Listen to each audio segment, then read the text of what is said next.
अवधूत चिंतन श्री गुरुदेव दत्त श्री स्वामी समर्थ महाराज की जय।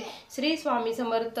माझ्या चॅनलमध्ये तुमचं खूप खूप स्वागत आहे। स्वामी कृपेने आजचा दिवस आपला खूप छान जाऊ ही स्वामी आईचरणी प्रार्थना करून आजच्या एका सुंदर अशा व्हिडिओला सुरुवात करूया।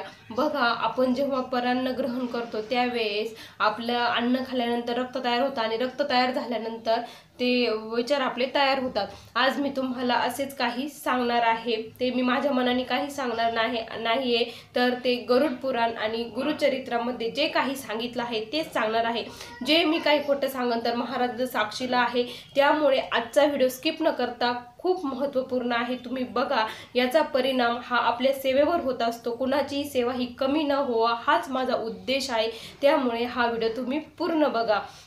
जेव्हा आपण परान्न ग्रहण करतो त्यावेळेस काय होत असतं की आपले विचार बदलत असतात आणि काहींना असा त्रास पण होतो। जेव्हा परान्न ग्रहण करून आपण घरी येतो तेव्हा आपलं डोकं जड पडतं, डोकं दुखतं किंवा असं अस्वस्थ वाटतं, काहीच करू वाटत नाही, देवाचं पण काही करू वाटत नाही। आणि जेव्हा आपण सेवा करायला बसतो त्यावेळेस आपण वाचतोय, सेवा तर करतोय, पण आपलं मन दुसरीकडेच असतं, आपले विचार दुसरीकडेच असतात, असे होत असतात। त्यामुळे हा खूप मोठा परिणाम आपल्या सेवेवरती होत असतो। हे टाळण्यासाठी प्लीज परान्न ग्रहण करू नका। तर आता मी अशा 10 लोक सांगत आहे की गरुड पुराणात सांगितले आहे की अशा लोकांच्या घरी कधीही चुकूनही परान्न ग्रहण करू नये। तर ते लोक म्हणजे ज्यांच्या घरी कंटिन्यू मांसाहार होतो त्यांच्या घरी कधीही अन्न ग्रहण करू नये, त्यांच्या घरचं पाणी सुद्धा पिऊ नये असं सांगितलेलं आहे। ज्यांच्या घरी कुलस्त्रीचा हा अपमान केला जातो, कंटिन्यू तिला अपशब्द बोलले जातात, त्यांच्या घरचंही अन्न कधीही खाऊ नये। त्याचबरोबर ज्यांच्या घरामध्ये अनितीने पैसा येतो त्यांच्या घरीही कधीही अन्न ग्रहण करू नये। याचा परिणाम हा आपल्या शरीरावर आणि आपल्यावर सुद्धा होत असतो, आपले विचारही तसेच तयार होत असतात। आणि ज्यांच्या घरी मद्यपान केलं जातं त्यांच्या घरीही परान्न घेऊ नये। ज्यांच्या घरी देवाची कुठलीही सेवा केली जात नाही, उठतात आणि लगेच अन्न तयार करतात आणि खातात, तसेच त्यांच्या घरी कधी अन्न ग्रहण करू नये।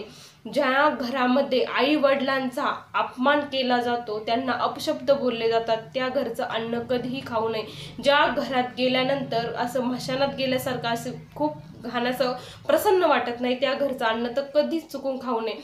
अन्न खायचं असेल तर ज्या घरात देवाची सेवा होती, सात्विकता आहे, सुसंस्कार आहे, त्या घरचं अन्न खायला काही हरकत नाही। आणि चुकूनच जर आपल्याकडून अशा व्यक्तींच्या घरी नाविलाजाने अन्न खाण्यात गेलं, अन्न म्हणजे काय, पाणी जरी पिलं, चहा जरी पिलं तरी त्याचे दोष खूप असतात।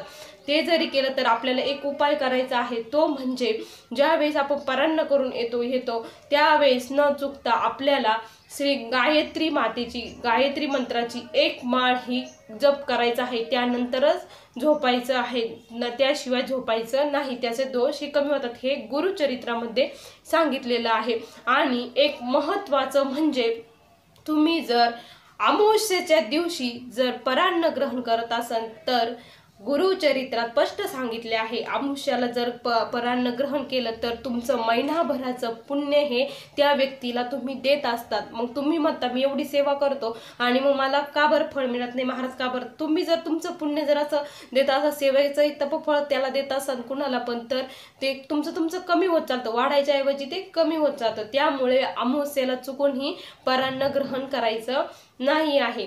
आणि असं गुरुचरित्रात एक सांगितले आहे, जर कोणी खूप अडलेला आहे श्राद्धाच्या वेळेस किंवा कशाच्या वेळेस, विधी करायच्या वेळेस, आणि त्याला कोणी ब्राह्मण कोणी जेवण्यासाठी भेटत नाहीये आणि तरी तुम्ही त्याच्याच घरी जात नाही आहात, ते बोलवून सुद्धा, पण तुम्हाला त्याचा दोष लागतो, त्यामुळे तिथं तुम्हाला जाणं हे गरजेचं आहे, तिथे तुम्ही नक्की जा असं सांगितलेलं आहे स्वामींनी। बघा, असे परान्नाचे खूप खूप भयानक परिणाम आपल्या शरीरावर, मनावर होत असतात। तुम्ही जेव्हा स्वयंपाक करतात त्यावेळेस नामस्मरण, देवाचं नाम घेऊन जर स्वयंपाक केला तर सात्विकता तयार होते, ते अन्न हे प्रसाद बनत असतं। त्यामुळे घरातल्यांचे सर्व विचार हे पॉझिटिव्ह आणि खूप छान होत असतात, रागीटपणा कमी होत असतो।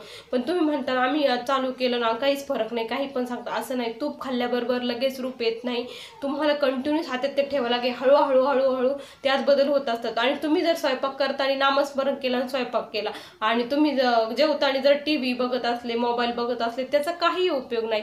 टीव्ही मोबाईल बघू नये, शांत एकाग्रचित्तेने देवाचं मनात नाम घेऊन जर अन्न ग्रहण केलं तर खूप खूप त्याचा फायदा होत असतो, आपली सेवा वाढत असते आणि देवाच्या जवळ जाण्याचा आपल्याला मार्ग भेटत असतो।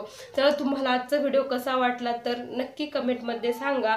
आज तुम्हाला जर असेच व्हिडिओ माझे बघायचे असेल तर प्लीज आपल्या चॅनलला सबस्क्राईब करा आणि पुन्हा भेटूया अशा एका सुंदर व्हिडिओमध्ये। तोपर्यंत सर्वांना श्री स्वामी समर्थ, जय जय स्वामी समर्थ।